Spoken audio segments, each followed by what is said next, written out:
Hi again, my name is Vedran Gavric and today I will guide you through the whole system of mastering chord progression with the new approach.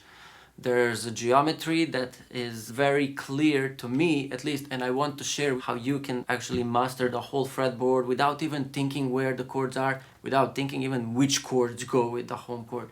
It's going to be 3 steps. I'm going to cover the essential notes you need to know, which chord shape you need, and the third step is what are the geometric shapes and how to move your hand instinctively to know where you are at any moment. First thing we cover is the essential notes.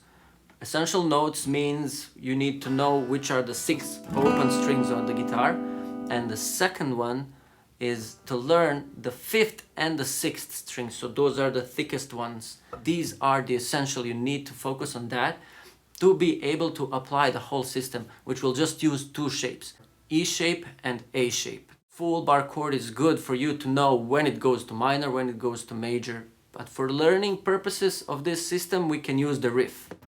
And we're coming to chord progression.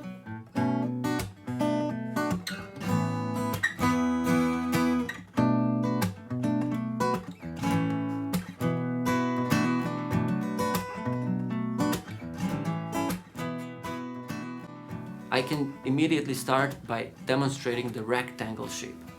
It goes like this. The rectangle is located within these 5 frets and it goes like this. These are 6 notes that make the rectangle. Of course, there's also the 7th one, but I excluded the diminished chord out of this equation to be able to show the clean geometry of that rectangle and diamond. That's how simple they are, so it's just easier for anybody to remember. Rectangle shape and diamond shape are interlocked, so they move continuously as a pair. So this is a rectangle, and let's say that this is diamond. As I move the rectangle, the diamond moves, and they're continuous. Here's also, before that, there's another diamond. After this diamond, there's another rectangle, so they all move along the neck. 1 bar chord takes 3 frets. This is the E shape in F major, and if you move to this position where your fingers finish this chord, that's where your next chord begins, and that's where again for 3 frets. So that's the rectangle. Once you're holding on this position, it will take 2 more, but I'm just focusing on the root notes of it. There's that trick that they are transferred into Roman numerals for the purpose of transposing it in your mind already. Like, you just know that pattern, just applied wherever chord you start from, it will work.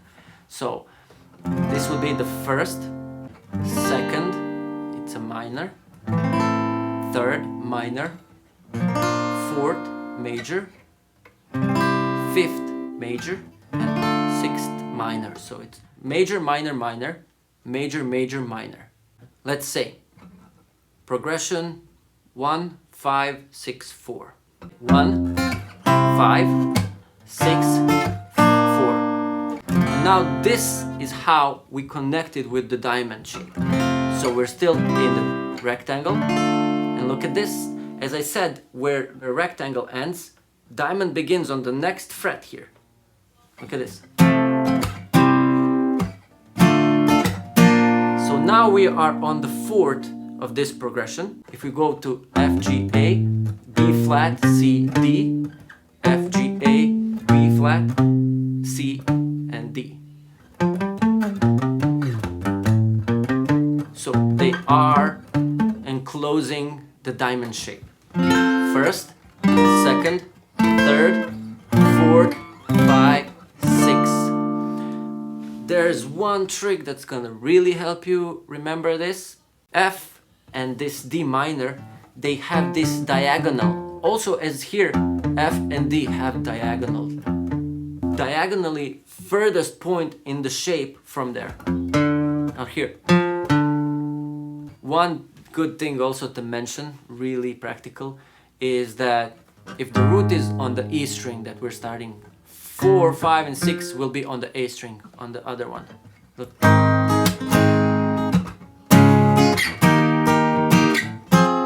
So that makes it simple. Also, when the root is on the A string, then we have 4, 5, 6 on the opposite string. That makes a little bit easier coordination. Let's select the key of whatever, G sharp, here.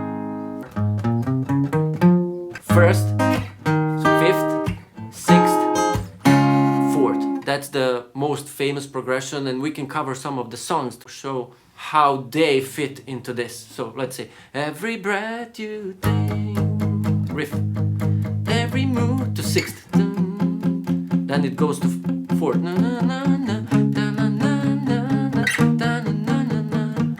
Major, minor, minor, major, major, minor. Let's mix them up, just to hear how arrangements would sound in some other progression. Let's make it minor. So it's relatively still G sharp. I'm still within rectangle.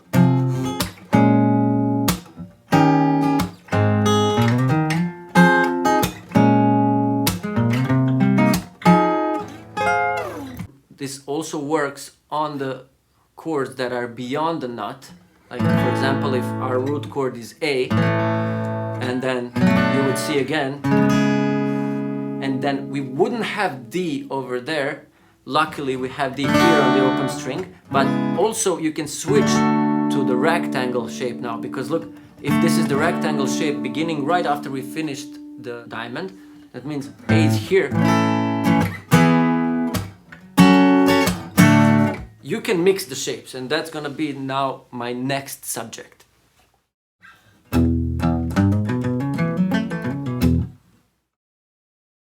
So these are not the only shapes for progression. This is how I divided it so that anybody can remember it. If I give you, for example, do the B progression rectangle. You can start on rectangle, you can start on diamond, whatever you want, but if you use the rectangle, I said already, you stick to the E shape, gonna be on the E, so you start here for the B, and that would be rectangle starting. You have the chords.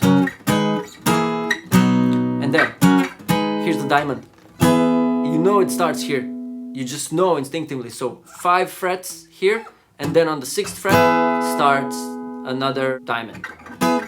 Of course, it just goes beyond our reach, and it's good for you to know the whole thing. That's why I go and expand, and it is continuous pattern.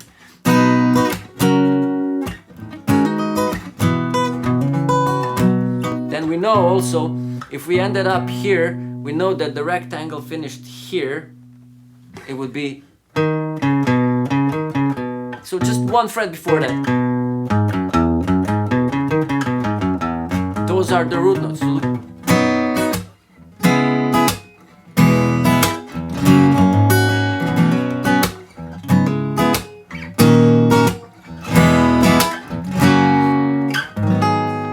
The minor one. Okay, now I'm getting back to how to use the combination of these shapes and to create one that's very compact, so I called it a compact pattern. Compact pattern is the one that you already know.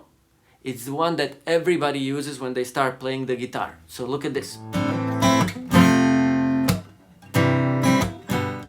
Compact is intersection between the diamond and the rectangle, or the vice versa for the other one. So those intersections make it easy to have all the chords within the reach.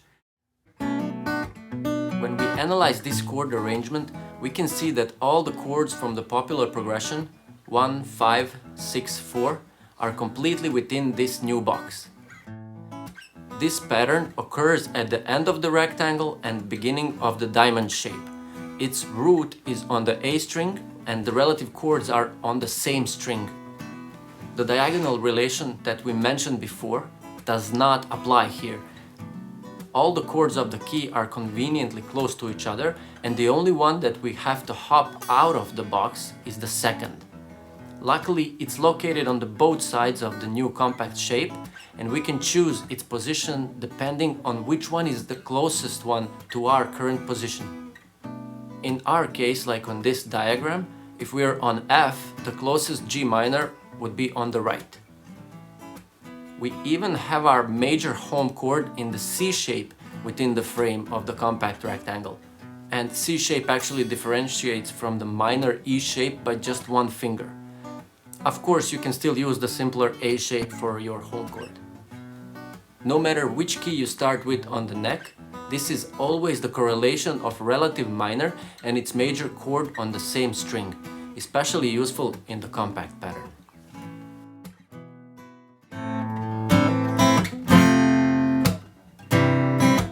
If we move this compact pattern to D minor, for example, this is how it would be.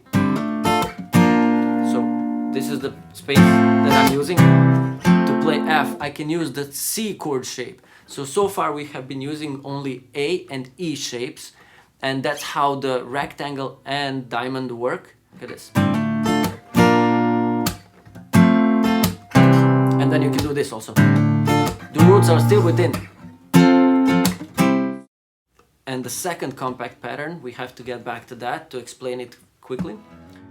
I mentioned briefly that there is a second compact pattern with its root on the E string. It's identical in structure and position, but its layout is a bit different and not as practical along the neck as the first one. It stems from the second diamond rectangle intersection. We'll take a look at it because it's important that you know of its existence and the difference between them.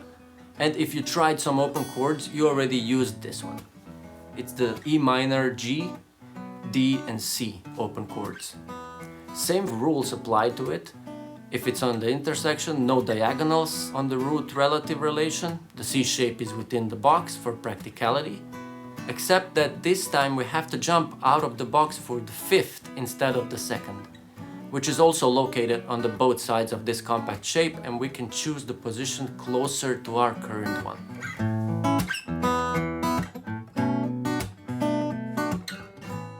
If there's more questions, I can make a new video and I'll explain it in more depth with more clarity.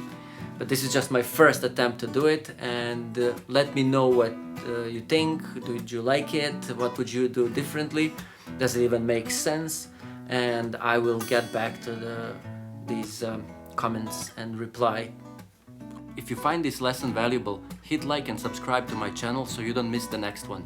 To learn more, go to whattochord.com and get your free copy of the Essential Guitar Progression Guide. Thank you again for watching, and we'll see each other in the next lesson.